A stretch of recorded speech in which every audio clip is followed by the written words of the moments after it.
Hello बच्चों, welcome to PW. प्यारे बच्चों, आज अपन डिस्कस करने चल रहे हैं इलेक्ट्रिक चार्ज एंड फील्ड की असाइनमेंट नंबर 1 के बारे में। तो आइए स्टार्ट करते हैं आज का पहला क्वेश्चन। जी हाँ बच्चों, इस क्वेश्चन में अपने से कहा जा रहा है magnitude of electric field intensity E is such that an electron placed in it would experience an electrical force equal to its weight, then E is.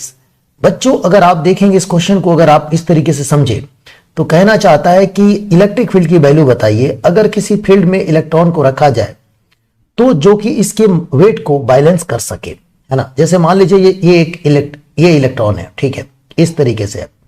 बच्चों, अगर देखा जाए इलेक्ट्रॉन में मास होता है तो नीचे क्या काम करेगा, mg काम करेगा, है ना। तो अगर किसी स्पेस में रखे हो तो ये नीचे गिरना चाहेगा। अगर ऊपर फोर्स लग जाए तो ये इक्विलिब्रियम में हो सकता है, रुक सकता है ना। यहां पे इसके वेट को वो फोर्स बैलेंस कर सकता है। तो आप जानते हो कि इलेक्ट्रिक जो फोर्स होता है वो क्या होता है, F इक्वल टू होता है QE होता है, हाँ या ना।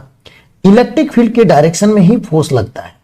लेकिन बच्चों, यहां पे जो चार्ज की अगर हम बात करते हैं, यहां पे जो ये यहां पे जो चार्ज यूज कर रहे हैं वो निगेटिव है, यानी इलेक्ट्रॉन है। तो अब जो फोर्स लगेगा, अगर हम फोर्स की यहां पे चर्चा करें तो जो फोर्स लगेगा बच्चों वो लगेगा इलेक्ट्रिक फील्ड के जस्ट अपोजिट डायरेक्शन में फोर्स लगेगा, क्योंकि ये निगेटिव साइन यही कहता है। तो जाहिर सी बात है बच्चों, अगर हमें फोर्स ऊपर लगाना है तो इलेक्ट्रिक फील्ड को किधर दिखाना पड़ेगा आपको। अगर आप देखेंगे यहां पे तो इलेक्ट्रिक फील्ड को आपको नीचे दिखाना पड़ेगा, हाँ या ना। जब इलेक्ट्रिक फील्ड यहां पे नीचे होगा तो ऑब्वियस सी बात है बच्चों, यहां पे जो फोर्स लगेगा वो ऊपर लग जाएगा इस तरीके से, और ये हो जाएगा, अगर आप देखेंगे तो ई हो जाएगा, है ना। ई बोले तो इलेक्ट्रॉन पे चार्ज, और ये कैपिटल ई इलेक्ट्रिक फील्ड है।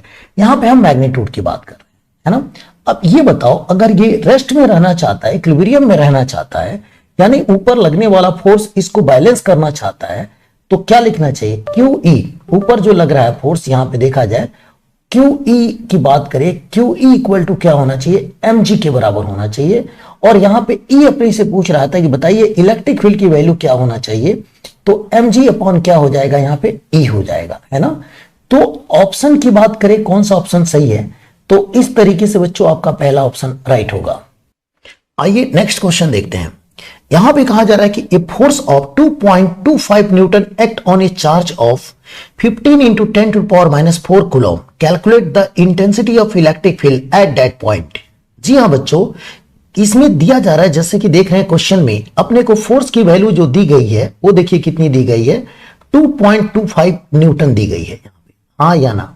और यहां पे देखेंगे जो चार्ज है, जिस चार्ज पे ये फोर्स लग रहा है, वो चार्ज की वैल्यू दिया है अपने को 15 into 10 to the power -4 दिया है। सही बात है, यहां पे ये -4 दिया है यहां पे, अगर आप देखेंगे तो यहां पे। और अपन सभी जानते हैं कि इलेक्ट्रिक फील्ड इक्वल टू क्या होता है। इलेक्ट्रिक फील्ड की बात करते हैं तो ये हमारे पास होता है F अपॉन Q होता है। कितना होता है, F अपॉन Q होता है, अगर आप देखेंगे तो, ठीक है। और यहां पे अगर आप देखें तो F की बात करें यहां पे, तो F हमारे पास कितना है, 2.25 है। और यहां पे Q की बात करें तो ये हमारे पास 15 into 10 to the power -4 है, ठीक है। अब हम क्या करते हैं, इसको अपन सोल्व करते हैं। अगर हम इसको सोल्व करें बच्चों तो यहां पे कितना हो जाएगा, ये हमारे पास जो आंसर हो जाएगा इतना हो जाएगा, ठीक है। क्योंकि अगर आप देखेंगे ये ऊपर चला जाएगा, देखिए कैसे, ये हमारे पास 2.25 तो है ही है, और बच्चों ये 10 to the power 4 ऊपर जाएगा तो ये प्लस में हो जाएगा, और यहां पे क्या है, 15 है, ठीक है। अब इसे जब काटेंगे तो अपने पास ये आंसर होगा, जो कि अगर ऑप्शन की बात करें तो यहां पे अपना पहला ऑप्शन बिल्कुल बच्चों यहां पे क्या होगा, राइट होगा, हाँ या ना। आइए नेक्स्ट क्वेश्चन देखते हैं। यहां पे कहा जा रहा है कि an alpha particle is moving with constant velocity along z axis. If an uniform electric field is applied along x axis, then its path will be, ठीक है। तो बच्चों सबसे पहले एक्सिस ड्रॉ करते हैं। ये सपोज करिए x एक्सिस है, और ये सपोज करिए बच्चों, अगर यहां पे देखेंगे ये, इसको आप सपोज करिए z एक्सिस, और इसको सपोज करिए y एक्सिस, ठीक है। इस तरीके से देखिए, अब x y z सपोज कर कुछ भी कर सकते हैं, कोई दिक्कत नहीं है। ये x है और ये z है, और ये क्या है, मान लीजिए y है ना। लेट कर लीजिए। कहा जा रहा है कि an alpha particle is moving with constant velocity along z axis. यहां पे कोई अल्फा पार्टिकल है, ये अल्फा पार्टिकल है, और ये अल्फा पार्टिकल जेड एक्सिस की तरफ मूव करता है इधर। If in a uniform electric field, एक इलेक्ट्रिक फील्ड है जो कि एक्स एक्सिस में इधर की तरफ है ना, तो अपन जानते हैं कि इस अल्फा पार्टिकल पे जो फोर्स लगेगा वो लगेगा F इक्वल टू QE लगेगा कि नहीं बच्चों? इलेक्ट्रिक फील्ड की डायरेक्शन में ही फोर्स लगेगा, हाँ या ना? सही बात है। तो अगर आप देखेंगे ये चार्ज पार्टिकल इधर चल रहा है तो इस पे फोर्स इधर लगेगा। अगर ये ऊपर की तरफ ऐसे मूव कर रहा है तो फोर्स इधर लगेगा, इस डायरेक्शन में फोर्स लगेगा, हाँ या ना? इधर की तरफ इस पे फोर्स लगेगा। अगर आप देखेंगे तो ये हो जाएगा आपका QE, या यहां पे अगर QE नाम नहीं देते हैं तो यहां पे दे दीजिए F ही नाम दे दीजिए, इलेक्ट्रिक फोर्स इधर लगेगा। अब अगर आप देखेंगे ये दोनों का रिजल्टेंट कहां जाएगा, ऐसे होगा, हाँ या ना? तो कुल मिला के बच्चों ये अगर आप देखेंगे तो ये पार्टिकल कुछ इस तरीके से इसका पाथ होगा, है ना? तो यहां पे इस तरीके का जो पाथ होता है उसको हम पैराबोला बोलते हैं, यानी कि दूसरा ऑप्शन हमारा क्या होगा, राइट होगा। ठीक है, इस क्वेश्चन में कहा जा रहा है largest unit of charge is, बच्चों चार्ज की लार्जेस्ट यूनिट की बात की जा रही है। तो देखिए जो चार्ज की जो लार्जेस्ट यूनिट होता है वो होता है फैराडे। कौन सा होता है बच्चे, बालकों? ये होता है फैराडे, है ना? अगर हम लार्जेस्ट यूनिट की बात करें, लार्जेस्ट यूनिट, तो लार्जेस्ट यूनिट जो होता है वो होता है फैराडे होता है। ठीक है, और स्मॉलेस्ट यूनिट की बात करें तो स्मॉलेस्ट जो होता है वो होता है फ्रैंकलिन, है ना? तो मैं यहां पे लिख देता हूं। खैर यहां पे लार्जेस्ट अपने से पूछा जा रहा है, लेकिन नॉलेज के लिए आप जान लीजिए कि स्मॉलेस्ट यूनिट की बात किया जाए, किसकी? स्मॉलेस्ट यूनिट की बात किया जाए तो ये होता है बच्चों अपना फ्रैंकलिन होता है। ठीक है, फ्रैंकलिन या फ्रैंकलाइन, है ना, इस तरीके से। ठीक है, अब बात करते हैं यहां पे, अगर आपके मन में ये क्वेश्चन उठ रहा होगा कि एक फैराडे कितने कूलॉम के बराबर होता है कि भाई ये बड़ा है, तो आप देखिए यहां पे एक फैराडे की बात किया जाए, यहां पे 1 फैराडे, तो ये होता है, ये बिल्कुल रटे रटाया डाटा है। यहां पे आप देखेंगे तो 96,500 कुछ इस तरीके से कूलॉम चार्ज होता है। यहां पे देखिए 1 फैराडे इक्वल टू 96,500 कूलॉम के बराबर होता है। बच्चों ये लार्जेस्ट यूनिट है, तो आप यहां पे टिक कर सकते हैं फोर्थ ऑप्शन को, है ना? यहां पे कहा जा रहा है कि एक conductor has 14.4 into 10 to the power -19 coulomb positive charge. The conductor has, देखिए अगर मान लीजिए यहां पे एक कंडक्टर है आपके पास, और बच्चों इस कंडक्टर पे अगर चार्ज की अगर हम चर्चा करें तो यहां पे जो चार्ज है बच्चों वो है, अगर आप देखते हैं यहां पे 14.4 है, 14.4 इंटू 10 टू द पावर -19 है ना? इस तरीके से चार्ज है यहां पे, और वो भी पॉजिटिव चार्ज है। इसका मतलब ये हुआ कि इससे इलेक्ट्रॉन निकाले गए हैं। देखिए इलेक्ट्रॉन का डेफिशिएंसी है तभी जाके यहां पे पॉजिटिव चार्ज है, यानी इस बॉडी से इलेक्ट्रॉन निकाले गए हैं। द कंडक्टर हैज, इसमें कहा जा रहा है नंबर ऑफ इलेक्ट्रॉन्स एक तरीके से पूछा जा रहा है। तो अपन सभी जानते हैं कि Q इक्वल टू क्या होता है, N ही होता है। तो यहां पे N अपने से पूछा जा रहा है, तो N इक्वल टू हो जाएगा Q अपॉन E, और Q की वैल्यू की बात करें बच्चों तो यहां पे दिया अपने को, ये देखिए 14.4, और यहां पे 10 टू द पावर यहां पे -19, और यहां पे E की वैल्यू रखेंगे, ये होता है हमारा 1.6 इंटू 10 टू द पावर -19 होता है, हाँ या ना? बच्चों जब इसको अगर आप सॉल्व करते हैं, है ना, इसको जब सॉल्व करेंगे अच्छे से तो यहां पे आ जाएगा आपका 9 आ जाएगा, क्योंकि ये देखो इससे ये कैंसिल हो जाएगा, ऊपर से ये इनको कैंसिल करोगे तो 9 आएगा। ठीक है, तो ऑब्वियस सी बात है कि बच्चों यहां पे क्या होना चाहिए ऑप्शन आपका, ये थर्ड ऑप्शन होना चाहिए, क्योंकि शॉर्टेज हो रहा है, यानी कि यहां पे बच्चों कम हो रहे हैं। यहां पे अगर आप देखेंगे तो इलेक्ट्रॉन इससे कम हो रहे हैं, निकल रहे हैं, है ना? तो अब आइए अगला क्वेश्चन देखते हैं। यहां पे क्वेश्चन में कहा जा रहा है select the incorrect statement regarding the Coulomb's law and Coulomb force. ठीक है, तो बच्चों यहां पे अपने से इनकरेक्ट स्टेटमेंट इस क्वेश्चन में पूछा जा रहा है कि बताइए कौन सा होगा। तो देखिए कूलॉम्स लॉ की अगर बात करते हैं तो बच्चों दो जो चार्ज पार्टिकल्स होते हैं Q1 Q2, यहां पे अगर आप देखेंगे 2 पॉइंट चार्ज पार्टिकल अगर अपन लेते हैं यहां पे, ठीक है, कुछ इस तरीके से सपोज करिए ये चार्ज पार्टिकल आपके पास Q1 है और एक और चार्ज पार्टिकल यहां पे Q2 है, दोनों एक दूसरे से r डिस्टेंस पे लगे रखे हुए हैं। तो बच्चों इन पे जो लगने वाला जो फोर्स होता है इसी को हम बोलते हैं कूलॉम फोर्स बोलते हैं। इसकी फॉर्मूले की बात करें तो ये होता है F इक्वल टू होता है K, Q1 Q2 अपॉन में होता है R², ये आप जानते होंगे, हाँ या ना? यहां पे अगर आप देखते हैं तो ये जो एक दूसरे पे जो फोर्स लगाते हैं ये मैग्नीट्यूड में इक्वल होता है, लेकिन इनका डायरेक्शन अपोजिट होता है। बच्चों ये जो फोर्स देख रहे हैं सेंट्रल फोर्स होते हैं, सेंटर टू सेंटर लगते हैं, ठीक है। साथ ही साथ बच्चों ये न्यूटन थर्ड लॉ को फॉलो करता है। कैसे? अगर आप देखेंगे तो ये पहला चार्ज जितना दूसरे वाले पे फोर्स लगाता है ना, जाहिर सी बात है उतना ही बच्चों अगर हम देखेंगे तो दूसरा चार्ज भी पहले वाले पे फोर्स लगाता है। तो कुल मिला के आप ये कह सकते हैं कि जो इस पे फोर्स एक दूसरे पे ये जो फोर्स लगा रहे हैं, अगर हम यहां पे देखें तो इनका अगर मैग्नीट्यूड की अगर अपन चर्चा करें इस फोर्स की, तो वो दोनों के दोनों क्या है बच्चों? इक्वल है। यानी कि पहला और दूसरा एक दूसरे पे जो फोर्स लगाते हैं इनका मैग्नीट्यूड क्या होता है? इक्वल होता है। लेकिन अगर आप डायरेक्शन की बात करें यहां पे, तो ये क्या है? एक दूसरे के क्या है? अपोजिट लग रहे हैं। अगर आप देखेंगे यहां पे तो कुछ इस तरीके से एक दूसरे के अपोजिट लग रहा है ये फोर्स, हाँ या ना? अगर आप ध्यान से देखेंगे तो ठीक है। और बच्चों यहां पे देखा जाए तो ये कंजर्वेटिव फोर्स होता है, ठीक है। कैसा फोर्स होता है? कंजर्वेटिव होता है। तो आइए देखा जाए, it is a conservative force, सही statement. It follow newton third law, बिल्कुल सही है। It is a central force, बिल्कुल सेंटर टू सेंटर लगता है। यहां पे कहा जा रहा है it is independent on the medium which has charge are placed. नहीं बच्चों, ये मीडियम पे डिपेंड करता है, क्योंकि अगर हम बात करते हैं यहां पे के की, तो देखिए के की जगह पे होता है, आप जानते हो कि 1/4 पाई एप्सिलॉन नॉट होता है। अगर कोई मीडियम हो तो यहां पे एप्सिलॉन आर लिखते हैं, ठीक है। तो बच्चों ये एप्सिलॉन आर की वैल्यू अलग अलग मीडियम के लिए अलग अलग होता है। हवा के लिए एक होता है, अगर बात करते हैं यहां पे कंडक्टर के लिए तो इनफाइनाइट होता है। वाटर की बात करें तो 80 या 82 होता है।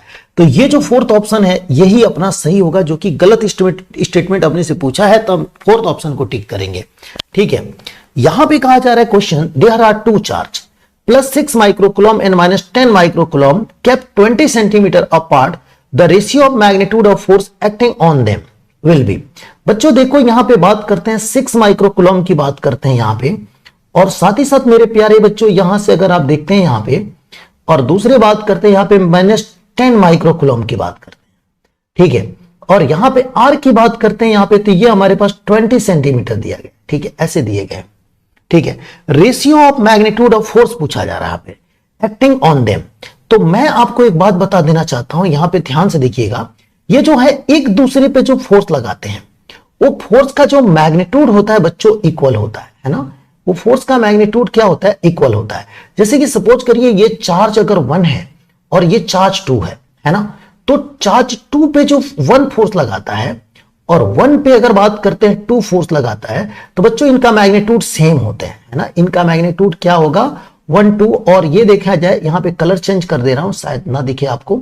यहां पे देखिए, यहां पे देखा जाए ये अगर 1, 2 और यहां पे अगर हम देखते हैं ये 2, 1, इन दोनों का मैग्नीट्यूड क्या होगा? सेम होगा। इक्वल फोर्स लगाते हैं एक दूसरे पे दोनों, तो जाहिर सी बात है इनकी रेशियो की अगर हम चर्चा करें 1, 2 और 2, 1 की बात करें यहां पे, तो बच्चों यहां पे जो रेशियो होगा 1:1 होगा। तो हम फोर्थ ऑप्शन को टिक कर सकते हैं, है ना। यहां पे क्वेश्चन में यह कहा जा रहा है, force between 2 point charge kept at a fixed separation is F if the distance between point charge is made 1.5 times the initial value, then new force of attraction repulsion acting on them become। ठीक है बच्चों, ये देखिए काफी शानदार सा question, आसान सा क्वेश्चन है। अगर आप देखते हैं यहां पे कि आपके 2 चार्ज दिए गए हैं, एक है Q1 और यहां पे अगर हम चार्ज की बात करें तो ये है आपका Q2, बीच का डिस्टेंस R है। तो इनके बीच में जो फोर्स लगता है वो होता है अपना K, Q1 Q2 अपॉन में R², हाँ या ना, ये होता है R²। इक्वेशन नंबर 1 होगा, ठीक है। अब क्वेश्चन ये है कि अगर हम देखें यहां पे, अगर दोनों चार्ज की बात करते हैं Q1 Q2 की, और इनके बीच का जो डिस्टेंस है 1.5 टाइम्स इनिशियल, यानी कि यहां पे लिखेंगे आप 1.5 R, इतना हो जाता है डिस्टेंस। तो अब फोर्स क्या होगा? ठीक है, तो अगर हम यहां पे फोर्स की चर्चा करें तो यहां डैश कर लीजिए, यहां पे ये हो जाएगा K, Q1 Q2 और अपॉन में बच्चों यहां पे लिखेंगे हम 1.5, यहां लिखेंगे R का, यहां पे क्या हो जाएगा? होल स्क्वायर हो जाएगा। ठीक है, कोई दिक्कत किसी को नहीं है। हम यहां पे कुछ इस तरीके से लिखेंगे, ये हो जाएगा F डैश, ये हो जाएगा K, यहां पे हो जाएगा देखिए Q1 Q2 और यहां पे हम लिखेंगे देखिए कितना 3/2, यहां पे लिखेंगे 3/2 R का होल स्क्वायर। ठीक है, कुछ इस तरीके से हम यहां पे इस तरीके से लिखेंगे और ये हो जाएगा F dash equal to K और ये हो जाएगा आपका Q1 Q2, और यहां पे हो जाएगा बच्चों देखो कितना R स्क्वायर, और यहां पे हो जाएगा 9/4, है ना। यहां पे 9/4 होगा तो पलटी मार देगा, तो बच्चों ये हो जाएगा आपका 4/9 हो जाएगा। अब एक बात बताओ, अगर आप ध्यान से देखोगे इसकी जगह पे आप क्या लिख सकते हो, यहां पे देखो इक्वेशन 1 को गौर से देखो आप, ये वाला डाटा यहां पे इक्वेशन 2 इसको अगर लेते हैं तो पुट कर सकते हैं, यानी कि f डैश इक्वल टू आपका हो जाएगा, ये हो जाएगा f 4/9 हो जाएगा।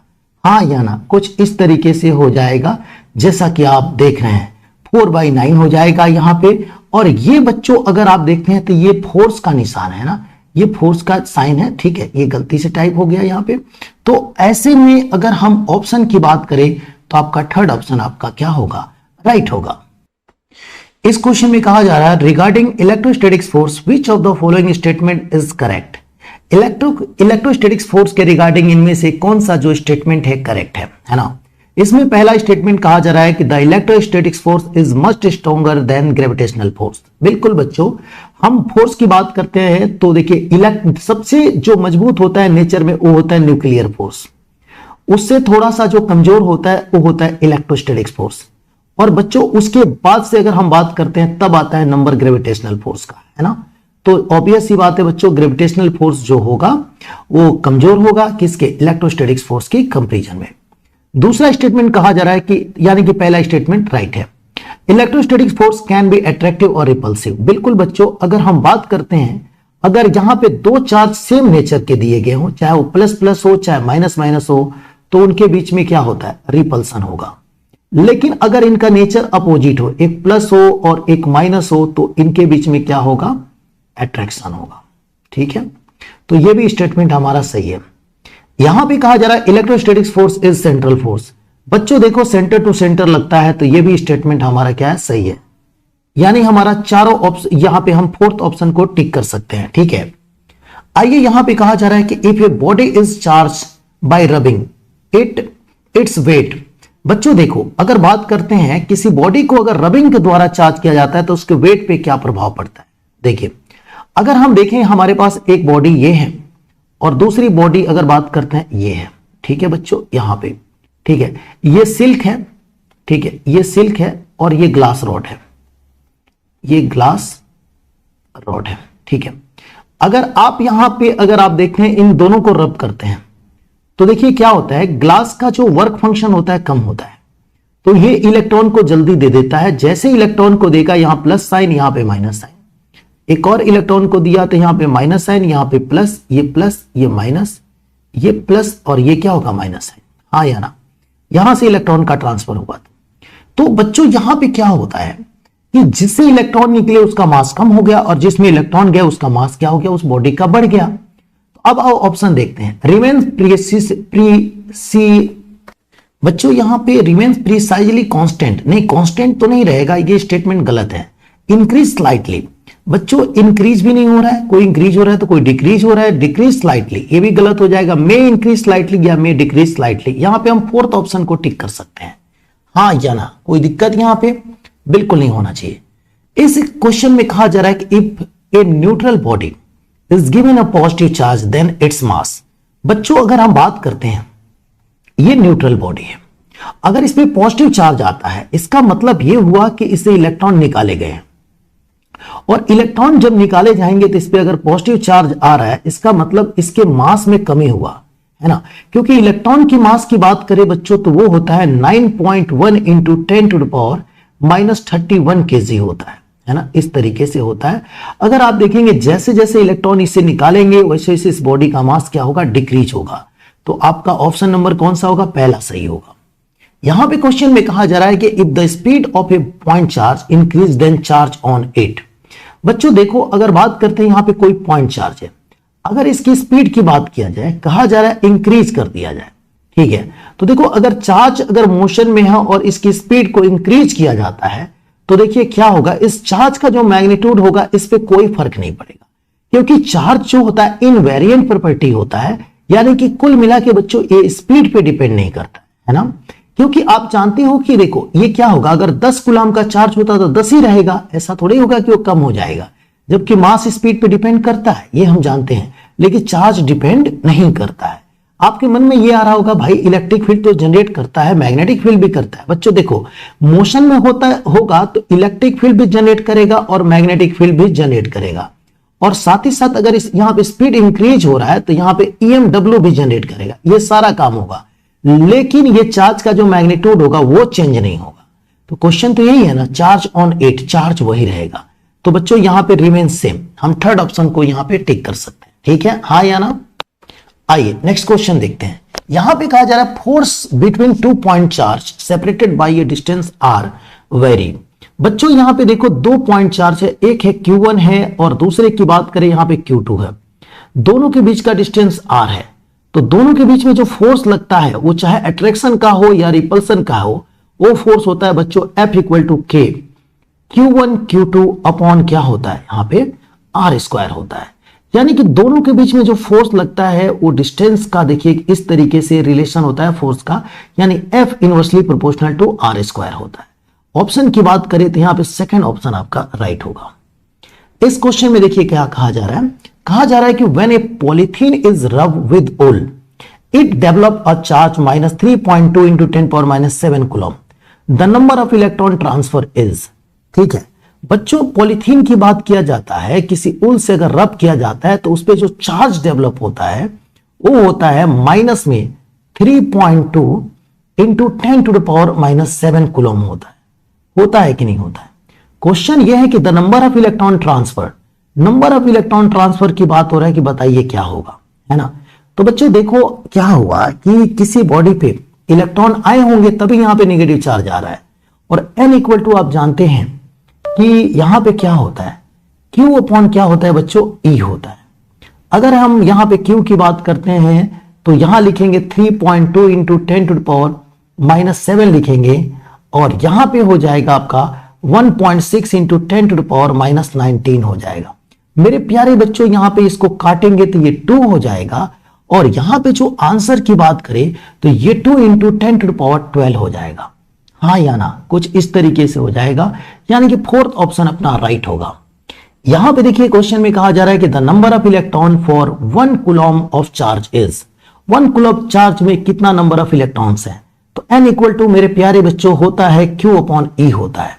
1 कूलम की बात करते हैं तो Q के जगह पे आप 1 रखेंगे और E के जगह पे 1.6 इंटू 10⁻⁻19 रखेंगे।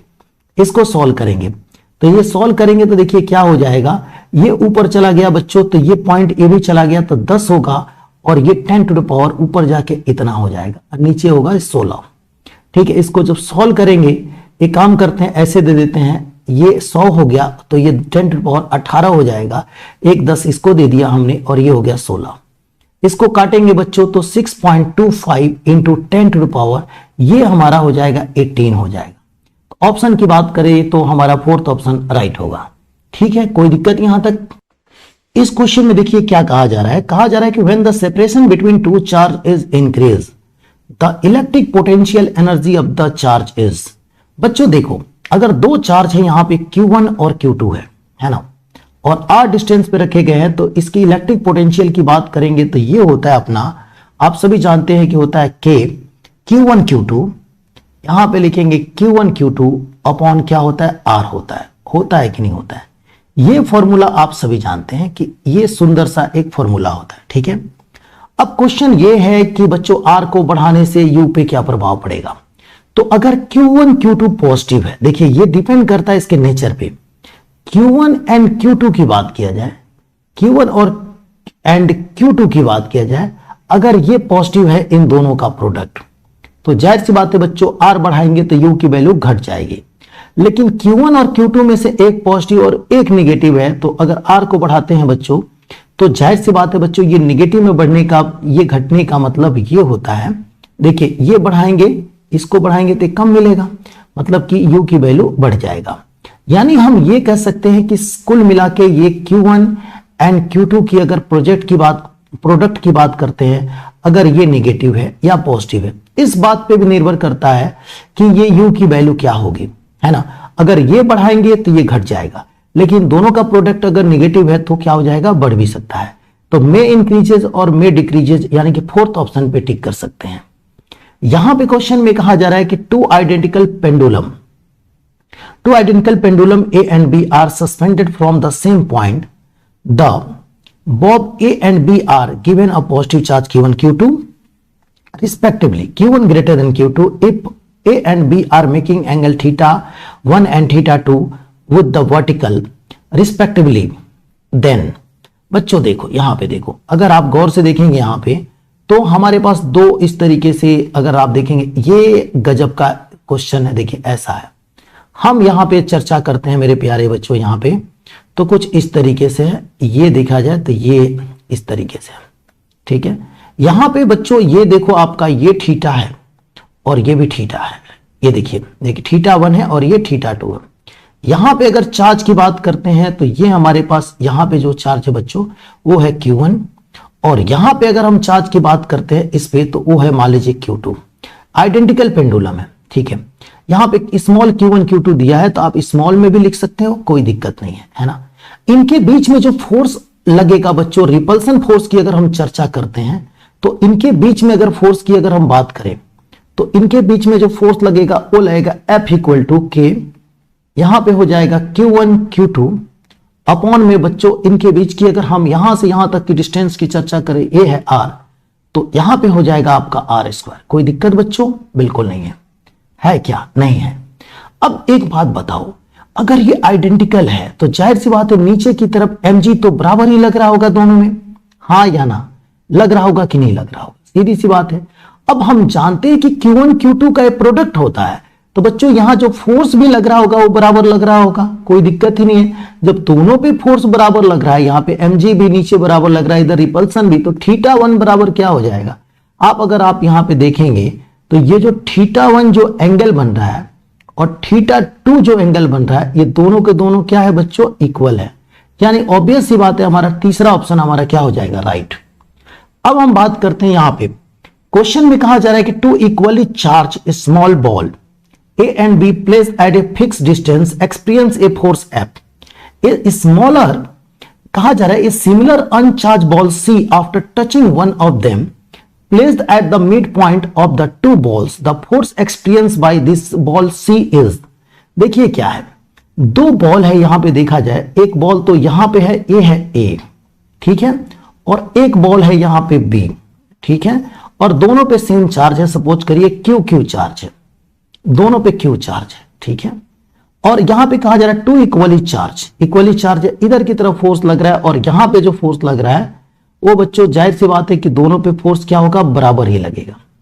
यहां पे ऐसे फोर्स लगेगा और दोनों के बीच का डिस्टेंस ले लीजिए R है।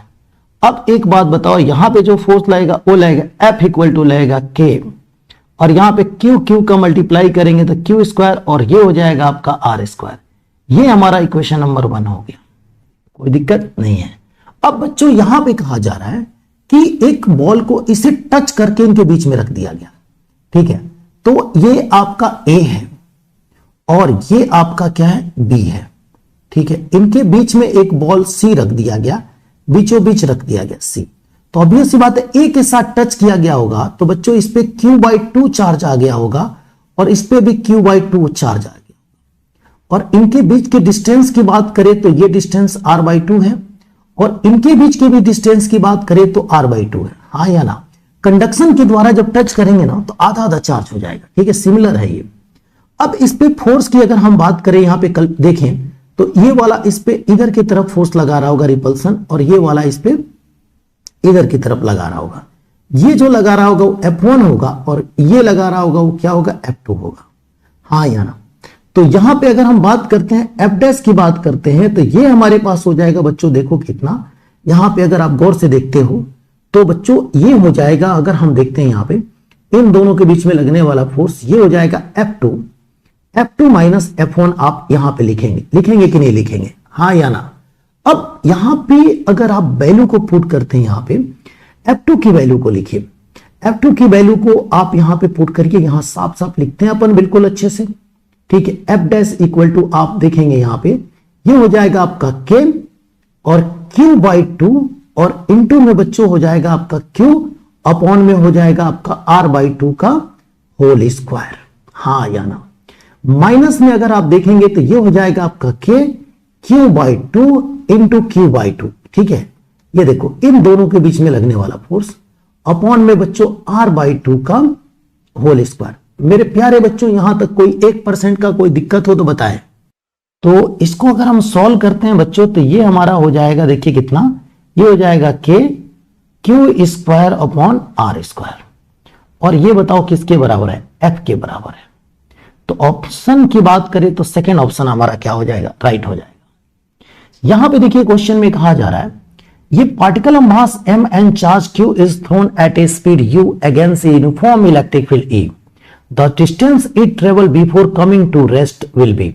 बच्चों अगर हम यहां पे देखें ध्यान से, यहां पे अगर आप देखें तो ये आप क्या सपोज करो इलेक्ट्रिक फील्ड है, हाँ या ना, और यहां से क्या है कि किसी चार्ज पार्टिकल को इधर की तरफ फेंकते हैं। कहा जा रहा है ये पार्टिकल ऑफ मास m, ये पार्टिकल ऑफ मास m है, ये इलेक्ट्रिक फील्ड है। ठीक है, और यहां पे देखेंगे चार्ज कितना है बच्चों, q है। थ्रोन स्पीड की बात करें तो ये हमारे पास क्या u है, इधर की तरफ फेंक रहे हैं। ठीक है, ऐसे distance it travel before coming to rest, रुकने से पहले कितना दूरी चल देगी। तो बच्चों अगर हम देखते हैं यहां पे तो सपोज करिए ये आपके पास एक चार्ज है। ठीक है, यहां पे सपोज करिए ये d दूरी तय कर ली, कितना d, यहां रुकने से पहले d दूरी तय कर ली, यहां से यहां फेंके तो यहां पे आ गई ऐसे। ठीक है, तो अपन क्या करेंगे, इसको कैसे करेंगे वो देखिए। तो बच्चों देखो यहां पे आएगा तो फाइनल स्पीड इसका क्या होगा, 0 है ना। तो ये डी डिस्टेंस के बारे में बात हो रहा है। अपन जानते हैं कि अपन जो फॉर्मूला यहां पे यूज करेंगे वो यूज करेंगे v square equal to u square plus 2as, u square plus में 2as, s के जगह पे d। अगर हम u की बात करते हैं बच्चों तो u दिया है और इसकी बात करें तो 0 हो जाएगा। यहां पे ये हो जाएगा आपका u स्क्वायर और ये हो जाएगा बच्चों, ऑब्वियस सी बात है जब चार्ज पार्टिकल इधर चलेगा तो फोर्स इस पे जस्ट पीछे की ओर लगेगा, तो यहां पे जो रिटार्डेशन होगा तो यहां माइनस लगा लीजिए, ये हो जाएगा 2 और a की जगह पे क्या लिखेंगे, a की जगह पे होता है क्यू ई बाई एम होता है ना, एक्सेलरेशन की बात करते हैं। तो यहां पे अगर आप देखते हैं तो ये हो जाएगा आपका Q E by M into में डी होगा। बच्चों अगर हम इसको थोड़ा सा सिंप्लीफाई करें तो यू स्क्वायर इक्वल टू हो जाएगा 2QE बाई एम और ये हो जाएगा आपका डी। यहां पे अगर आप देखेंगे डी की चर्चा करें तो ये हमारे पास हो जाएगा एम यू स्क्वायर अपॉन में बच्चों ये हो जाएगा, आप देखेंगे कितना हो जाएगा 2QE हो जाएगा, कितना हो जाएगा 2QE हो जाएगा। अब हम यहां पे आंसर चेक करें ऐसे में कौन सा ऑप्शन अपना चमकता हुआ अपने को दिखाई दे रहा है। तो बच्चों अगर हम देखें यहां पे तो 19 नंबर क्वेश्चन का इस तरीके से देखें तो हमारा तीसरा ऑप्शन बिल्कुल चमकता हुआ दिखाई दे रहा है। ठीक है, अब आइए नेक्स्ट क्वेश्चन देखते हैं। यहां पे क्वेश्चन में अपने से कहा जा रहा है कि it is observed that when a soap bubble is given some positive charge its radius increase. देखिए अगर सोप बबल्स है यहां पे अगर आप पॉजिटिव चार्ज इसको देते हैं इस तरीके से तो बच्चों देखो क्या होगा, इनमें होगा रिपल्सन होगा, क्या होगा, रिपल्सन होगा। अगर आप देखेंगे सेम चार्ज है इस तरीके से रिपेल करेंगे तो बच्चों इसमें ऑब्वियस सी बात है इसकी रेडियस इंक्रीज कर जाएगा, है ना। इस तरीके से बात सही कह रहा है यहां पे। ठीक है, अब कहा जा रहा है what will happen when same soap bubbles if it is given equal amount of negative charge in study of positive charge. ठीक है, अगर हम यहां पे बात करते हैं यहां पे तो यहां पे क्या है कि अगर कहा जा रहा है कि नेगेटिव, तो बच्चों अगर आप पॉजिटिव चार्ज की जगह पे अगर नेगेटिव चार्ज भी दे दिया जाए ना यहां पे, देखो क्या होगा, इस पे नेगेटिव चार्ज भी दे दिया जाए तो ये आपस में क्या करेंगे, रिपल्सन ही करेंगे, तब भी रिपल्सन ही होगा। और इस समय अगर आप देखते हैं तो इसकी जो रेडियस होगी मेरे प्यारे बच्चों अभी भी क्या होगी, इंक्रीज होगी, इसकी रेडियस क्या होगी, इंक्रीज होगी। तो ये हमारा पहला ऑप्शन हमारा क्या हो जाएगा, सही हो जाएगा, हाँ या ना। अब देखो बच्चों इस क्वेश्चन में कहा जा रहा है कि the linear charge density on the semi circular ring in magnitude is same, the electric field at the centre is. ये सेंटर पे इलेक्ट्रिक फील्ड क्या होगा ये पूछा जा रहा है। ठीक है, बच्चों अगर आप देखेंगे ध्यान से तो यहां पे सबसे पहले देखिए पॉजिटिव चार्ज के लिए यहां पे इलेक्ट्रिक फील्ड ऐसे दे दिया गया है और निगेटिव के लिए यहां पे होगा। ठीक है, अगर आप यहां पे देखेंगे ध्यान से तो मेरे प्यारे बच्चों इसके दो कंपोनेंट टूटेंगे, एक इधर टूटेगा, ये हो जाएगा हमारे पास E cos 45 होगा। ठीक है, और यहां पे देखेंगे तो नीचे की तरफ काम करेगा E sin 45 होगा। ठीक है, और यहां पे देखेंगे तो इसका एक और ये नीचे की तरफ कंपोनेंट टूटेगा, ये हो जाएगा हमारा E sin 45 होगा। और बच्चों इधर की तरफ एक कंपोनेंट टूटेगा, ये हमारा हो जाएगा E cos 45 होगा। ठीक है, अब देखो E cos 45 और E cos 45 एक दूसरे को कैंसिल कर देंगे और नीचे की तरफ क्या होगा, E sin 45, E sin 45 नीचे की ओर होगा। यानी कि अगर आप देखेंगे तो इसका जो डायरेक्शन होगा वो बच्चों होगा निगेटिव y डायरेक्शन में। अगर इसका डायरेक्शन होगा किधर होगा, निगेटिव y डायरेक्शन में होगा। ठीक है बच्चों, तो यहां पे हम ऑप्शन की बात करें तो हमारा फोर्थ ऑप्शन बच्चों राइट हो जाएगा, हाँ या ना। यहां पे अगर बात करते हैं तो कौन सा ऑप्शन आपका सही होगा, फोर्थ ऑप्शन आपका बिल्कुल सही होगा। आइए नेक्स्ट क्वेश्चन देखते हैं। यहां पे कहा जा रहा है बच्चों 3 particle are projected in uniform electric field with the same velocity perpendicular to the field as shown in figure. Which particle has highest charge to mass ratio? है ना। ठीक है, तो बच्चों अगर हम बात करते हैं तो ये जो देखेंगे तो y डायरेक्टली प्रोपोर्शनल टू होता है q अपॉन m के रेशियो के, है ना, q अपॉन m के रेशियो के डायरेक्टली प्रोपोर्शनल होता है। तो अगर हम बात करें y में, अगर बात करें किसकी वैल्यू सबसे ज्यादा है तो आप खुद एक यहां पे अनुमान लगा सकते हैं बच्चों। अगर हम यहां पे एक रेफरेंस लाइन यहां पे अगर अपन ड्रॉ कर ले तो देखिए, अगर देखा जाए यहीं पे अगर ड्रॉ कर ले इस तरीके से ऐसे, ठीक है, तो आप बताइए देख के क्या लग रहा है किसकी कौन सबसे ज्यादा किसका डिफ्लेक्शन हुआ है। तो अगर आप यहां पे देखेंगे तो सबसे ज्यादा जो डिफ्लेक्शन आपको देखने को मिलेगा वो सी का, फिर किसका, बी का, फिर उससे कम कौन बच्चों, ए। तो जाहिर सी बात है आपका जो ऑप्शन कौन सा होगा, ये तीसरा हो जाएगा। Which particle has highest charge of mass ratio. Obvious सी बात है जिसका y ज्यादा है उसका q अपॉन m का भी रेशियो क्या होगा, ज्यादा होगा। ठीक है, आइए अगला क्वेश्चन देखते हैं। यहां पे कहा जा रहा है कि as shown in the figure the electric field lines on the right have twice the separation of those on the left if a charge particle take time t to move a distance x in a left region, then how much time will it take to travel the same distance in right side region? इस question में देखा जाए तो कहा जा रहा है कि as shown in the figure the electric field lines on the right have twice the separation of those on the left. A charge per particle take time t to move a distance x in left region, then how much time will take to travel the same distance in the right side region. बच्चों अगर आप ध्यान से देखेंगे तो ये left side, ये हमारा देखा जाए तो यहां पे इधर का जो रीजन आप देख रहे हैं ये लेफ्ट है और ये क्या है, राइट हैंड साइड है ना। तो यहां पे अगर आप देखेंगे यहां पे तो यहां पे देखेंगे ये जो आपका राइट हैंड साइड है, यहां पे राइट हैंड साइड, और ये जो आप लेफ्ट हैंड साइड देखेंगे, है ना। तो यहां का सेपरेशन के बारे में जो बात कह रहा है कि ये जो गैप है बच्चों, अगर हम सपोज करें ये अगर इनके बीच का जो गैप है अगर 2l है तो इनके बीच का जो गैप है वो l है ना, ये कम है। और हम जानते हैं जितना कम सेपरेशन होगा उतनी इलेक्ट्रिक लाइंस ऑफ फोर्सेस ज्यादा, यहां पे इलेक्ट्रिक फील्ड उतनी ही ज्यादा होगी।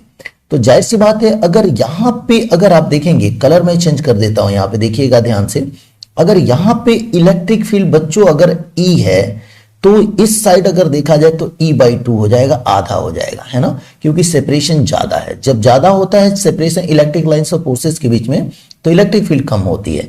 खैर यहाँ पे ये डबल दे दिया है इनके बीच का गैप, तो जाहिर सी बात है अगर यहाँ E है तो यहाँ E/2 हो जाएगा। ठीक है, अब इस रीजन में सपोज करिए x डिस्टेंस चला है और इसमें लगा है t समय, है ना, और इस रीजन की बात करते हैं यहां पे सपोज करिए x डिस्टेंस यहां भी चला है क्योंकि डिस्टेंस सेम की बात हो रही है और यहां पे समय लगा है t डैश, हाँ या ना।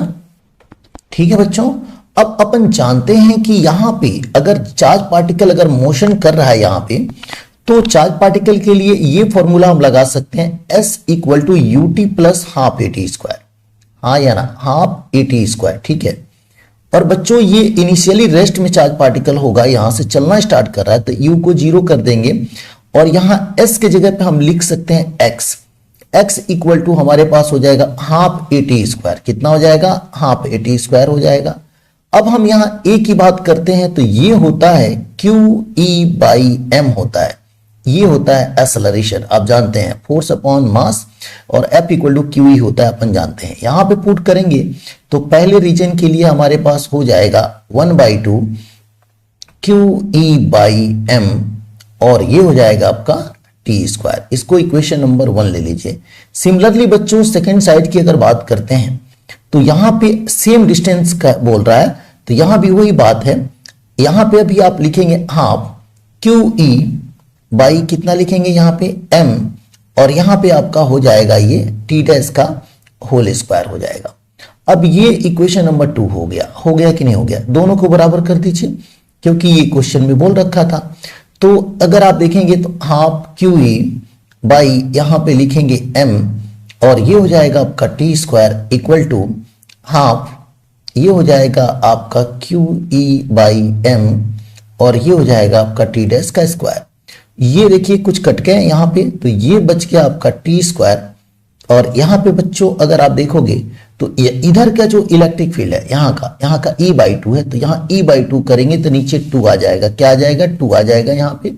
तो अगर आप इस तरीके से आ जाएगा, यानी कि बच्चों यहाँ पे अगर आप देखते हैं तो ये टी डैश का स्क्वायर अपॉन 2 हो जाएगा।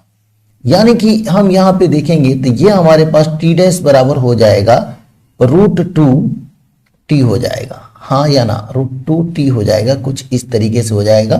अब ऑप्शन की बात करें तो ये हमारा 3rd नंबर ऑप्शन हमारा राइट है। ठीक है, आइए अगला क्वेश्चन देखते हैं।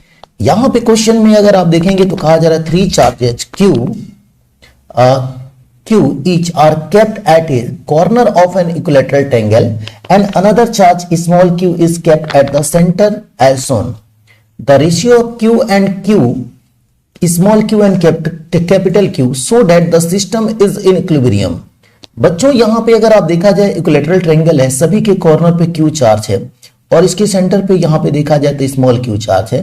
तो क्वेश्चन ये है कि ये छोटा वाला क्यू और बड़े वाला जो क्यू देख रहे हैं, इन दोनों का रेशियो क्या होना चाहिए कि सिस्टम इक्विलिब्रियम में है। देखो बच्चों अगर आप देखेंगे ध्यान से यहाँ पे तो यहाँ पे सिस्टम इक्विलिब्रियम में होने का मतलब होता है कि चार्ज पार्टिकल पे लगने वाला नेट फोर्स क्या होना चाहिए? 0 होना चाहिए। तो किसी भी एक चार्ज पार्टिकल पे आप नेट फोर्स निकाल लो, चाहे तो इस पे निकाल लो, इस पे। तो ये वाला जो चार्ज देख रहे हैं इस चार्ज को रिपेल करेगा इधर की तरफ ऐसे, हाँ या ना? और ये वाला जो चार्ज है इधर की तरफ इसको रिपेल करेगा ऐसे करेगा। ठीक है बच्चों, और अगर आप देखेंगे ध्यान से तो यहां पे जो ये चार्ज हम कलर चेंज कर दे रहे हैं, ये स्मॉल क्यू चार्ज है, ये इसको रिपेल करेगा ऐसे। ठीक है, थोड़ा इसको बड़ा कर देते हैं, कोई दिक्कत किसी को नहीं है ना? अब ये इनके लिए जो नेट फोर्स होगा वो निकाल लो और इस पे 0 कर दो, तो जाहिर सी बात है आपको रेशियो मिल जाएगा, है ना? तो देखो ध्यान से देखिए, ये इक्विलैटरल ट्रायंगल है तो ये एंगल होता है 60 डिग्री, तो ये भी आपका हो जाएगा 60 डिग्री, होगा कि नहीं होगा? और इसकी बात करें, ये इन दोनों के बीच में लगने वाला जो फोर्स की बात करें तो ये हो जाएगा आपका K की small Q capital Q upon, बच्चों इनके बीच का जो गैप ये जो देख रहे हैं ये होता है आपका L√3 होता है। कितना होता है? L√3। यहां से लेकर ये जो डिस्टेंस की बात करेंगे तो ये हमारा L√3 होगा। तो यहां पे आप लिखेंगे L√3 का यहां पे होल स्क्वायर लिखेंगे। ठीक है, और इनकी बात करें तो ये जो देख रहे हैं इनके द्वारा इस पे जो फोर्स लगेगा, इसके द्वारा फोर्स लगेगा, वो बराबर ही लगेगा। तो इनको आप ले लो F मान लो, यहां पे क्या ले लो बच्चों? F ले लो, है ना? और ये जो फोर्स है इसका नाम दे दीजिए F डैश। क्या नाम दे दीजिए? F dash. अब इन दो फोर्स को सॉल्व करो, इन दोनों फोर्स को सॉल्व करोगे तो इनका रिजल्टेंट भी इधर ही आएगा। इनको बोल दो F डबल डैश। क्या बोल दो बच्चों? F double dash. और आप सभी जानते हैं कि जब दो फोर्स इस तरीके से होते हैं, जैसे कि मान लीजिए एक इधर हो, ठीक है, और बच्चों एक इधर हो, ऐसे हो इधर, और इनके बीच का एंगल अगर थीटा दिया हो, चाहे यहां पे तो 60 दिया है ऐसे, और ये भी F है और ये भी F है, तो इनका रिजल्टेंट ऐसे आता है कि नहीं आता है? ये F डबल डैश ले लीजिए। और ये F डबल डैश कैसे निकालेंगे मैं यहां लिख देता हूं। ठीक है, F डबल डैश निकालने का तरीका हो जाएगा आपका F का स्क्वायर प्लस एफ का स्क्वायर प्लस में यहां पे 2FF कॉस यहां पे हो जाएगा 60 डिग्री। ठीक है, कितना हो जाएगा? कॉस 60 डिग्री हो जाएगा, ये हो जाएगा आपका रूट में। अब बच्चों कॉस 60 की वैल्यू 1/2, ये कटने के बाद आपका हो जाएगा एफ डबल डैश हो जाएगा आपका f√3 हो जाएगा। कितना हो जाएगा? f√3 हो जाएगा। हाँ या ना? कोई दिक्कत किसी को यहां तक? बिल्कुल नहीं होना चाहिए। अब देखो बच्चों, ये एफ डबल डैश इधर हो गया और इसकी वैल्यू आपने निकाल लिया, कितना? f√3 निकाल लिया। इसकी वैल्यू हो गई f√3 हो गई। ठीक है, यानी कि अब नेट फोर्स इस पे निकालोगे। नेट फोर्स कितना हो जाएगा बच्चों? ये हो जाएगा आपका K small q capital Q और ये हो गया L/√3 का होल स्क्वायर। हाँ या ना? और ये हो जाएगा बच्चों f√3। अब f√3 f के जगह पे क्या लिखेंगे आप? यहां पे लिखेंगे K QQ upon L square और ये हो जाएगा आपका √3 = 0। ठीक है, अब इन दोनों को सॉल्व करिए।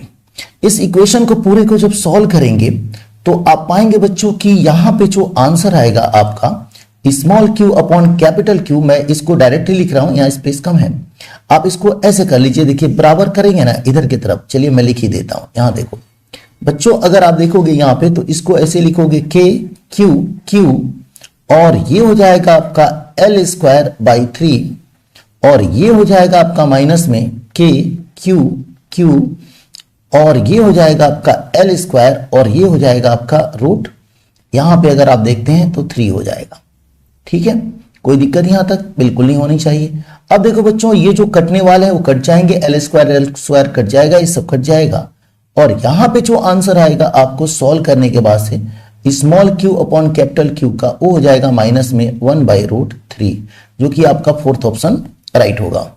इस क्वेश्चन में कहा जा रहा है figure show 3 electric field lines if FA FB FC are force on a test charge Q at the points at the position ABC respectively. है ना बच्चों? देखो इस तरीके की इलेक्ट्रिक लाइंस फोर्स है।